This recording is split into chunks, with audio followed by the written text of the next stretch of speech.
All right, as you can tell by my makeshift studio, leaving Santa Clara after the 49ers practice, I was out there on the practice field and watched them go through the warm-up portion, because at this point in the season, the media is not allowed to watch the entire practice as team's game plan.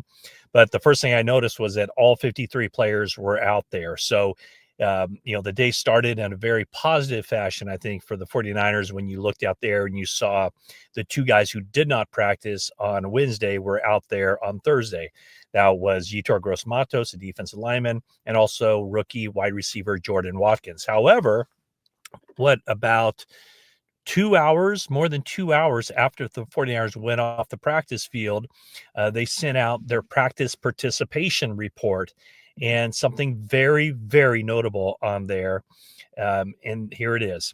Christian McCaffrey, who was not listed on the injury report on Wednesday and who never missed a practice during training camp due to any kind of physical condition. He was, by all accounts, feeling good and ready to go for the regular season. He was listed on the 49ers official participation report as a limited participant in practice on Thursday. So, whether that's something that happened during the course of practice where they opted to remove him from practice, or he just couldn't go, or it was a pre-planned thing because maybe that calf was feeling not great. That is the facts. And obviously, with Christian McCaffrey and what he went through at the end of the 2023 season, leading into last year, the offseason, leading into training camp, where he injured his calf or aggravated his calf, sat out all of training camp, was an inactive player for week one, and then went on IR and only appeared in 4 games last season due to bilateral Achilles tendonitis, but that started as a calf injury. So, not to be an alarmist, but anytime Christian McCaffrey shows up on the injury report with a calf condition, that's got to be reason for concern for the 49ers and certainly for Christian McCaffrey. So we'll continue to monitor that situation of where he is on Friday when the 49ers return to practice, but certainly nothing that any 49er fan wants to see at this stage as the 49ers hold their Thursday practice to get ready to face the Seattle Seahawks. So, right now, the 49ers, obviously, they acquired Brian Robinson in a trade from Washington, but he's only been on the practice field for 3 days. So, I don't know that Brian Robinson would be able to step in and play a full game. More than likely, it would definitely be a shared load with him and Isaac Guerendo. Probably Guerendo, who's been around a couple of years, knows the playbook, or at least this is his second year with the team. But let's not get ahead of ourselves. Right now, Christian McCaffrey, again, listed as a limited participant. Now, the one thing that I can say about McCaffrey and watching him, going through warmups and training camp, and even I noticed this on the practice field on this day, was that he always has like an electric massager that he's always kind of using on his hips, his upper legs. I've never seen him go down and use it on his calf area, but he's always, using this during warmups to get ready for practice. So, again, I don't know if that has anything to do with this situation. Probably not, because like I said, I've only seen him use it on his hip flexors and his quads and his hamstrings just to keep him loose. But that is certainly the update that really kind of shot out from the 49ers practice report, is that Christian McCaffrey, no issues with the calf leading up to today, but now something has cropped up with him. So again, everybody on the 49ers practiced on this day. The limited participants, of course, I just mentioned Christian McCaffrey. Also, Yetur Gross-Matos was a limited participant.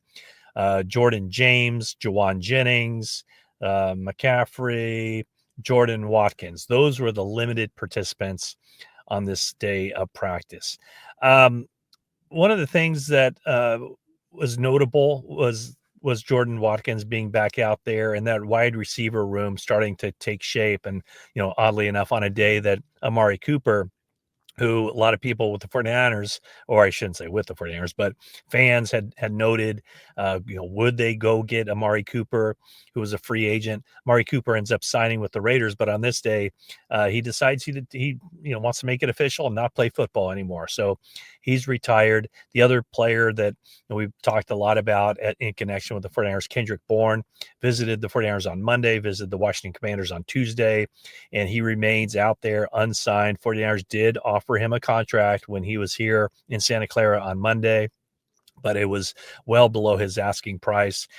This happened on the same day that Jauan Jennings got back out there on the practice field. And now Jauan Jennings has gone through 3 days of practices after missing a lot of time, 5 weeks to be exact, with what was described as a calf injury. While Jauan Jennings was talking to the media for the first time this summer, I had another duty filling in for Greg Papa on the 49ers Game Plan show. So I was conducting an interview with Kyle Shanahan. So I wasn't in there for Jauan Jennings. But I did watch the video of him standing at his locker and answering questions. I don't believe any of the other reporters asked him about his calf condition, but some of the notable things that he said was, when talking about the new contract, I love money. You love money? I love money. That's Jauan Jennings. So Jauan Jennings is scheduled to make $7.5 million this season. That is including $850,000 of per game roster bonuses. So for every game that Jauan Jennings suits up for, he gets $50,000. On top of that 7.5, the max he could get under the terms of his former contract, there are also 3 million available in playtime incentives.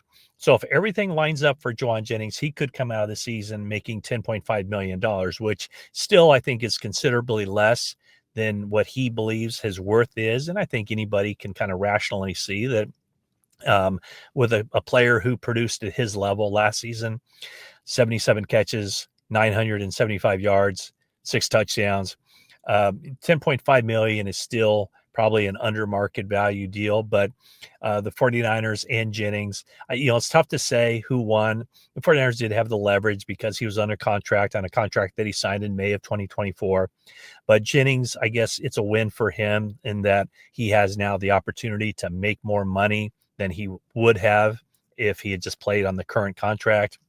So the 49ers know now that if Jauan Jennings is healthy or available to get out there on the field, he will, because that affects his bottom line. And, for Jennings, he knows if he balls out and has a great season, that he will get rewarded more than likely in free agency next year. So, what does this do for the possible long-term union of the 49ers and Jauan Jennings? I don't think it doesn't help it, when I kind of thought that the solution when he reported to training camp would be an extension. He's still under contract for just this season. So I do think it limits the likelihood that Jauan Jennings will be back with the 49ers next season, but also so much can happen between now and then. And John Lynch made that clear on his KNBR radio show when asked about the extension or the possibility of an extension and keeping Jauan around. And Lynch said that some teams just don't negotiate during the season. He said the 49ers are not like that. So if there is an opportunity and it works out for both sides to get an extension done that keeps him under contract to the 49ers beyond the season, 49ers would go ahead and do that. They did that last year with Diamador Lenore. That kept him off the open market. And so the 49ers basically last year, a little bit later in the season, basically made the decision Diamador Lenore over Charvarius Ward. You knew they weren't going to keep both players. So the thing that has kind of stood out about Jauan Jennings on the practice field is he has a lot of life, a lot of enthusiasm. That's the way he plays football. And he said that, he's always loved to play football and he can't wait to get out there and play Sunday against the Seattle Seahawks. Obviously, Jennings and Ricky Pearsall will be the starting receivers for the 49ers. I don't expect Jennings to play the entire game. I think that as he comes back from the calf injury or just not being able to be in condition through 5 weeks of training camp practices that he missed, I would think that Marquez Valdes-Scantling would be the next at that position who could play some, and we'll probably see some action. There's also Russell Gage, who would be probably the most likely number 3 receiver for the 49ers. But when asked about his focus or his desire for a contract extension, what Juwan Jennings said on Thursday was that he's just focusing on week 1. And he said he's grateful for the contract adjustment that has been made. But yeah, it doesn't lock him up to the 49ers. It doesn't put guaranteed money in his pocket. He still has to get out there and play for the 49ers this season. So that's the rundown on this day of practice with the 49ers. The big news being something that became apparent after they released their injury report, their practice participation report, that Christian McCaffrey did not did not participate in the full practice out there on a limited basis due to a calf injury. And of course, based on what happened last year, that's got to be very concerning for the team. So that's the update. We'll have more on Friday as Kyle Shanahan updates and gives us the complete injury breakdown for the 49ers. Right now, I'm heading up to San Francisco for your viewers in the Bay Area on NBC Bay Area.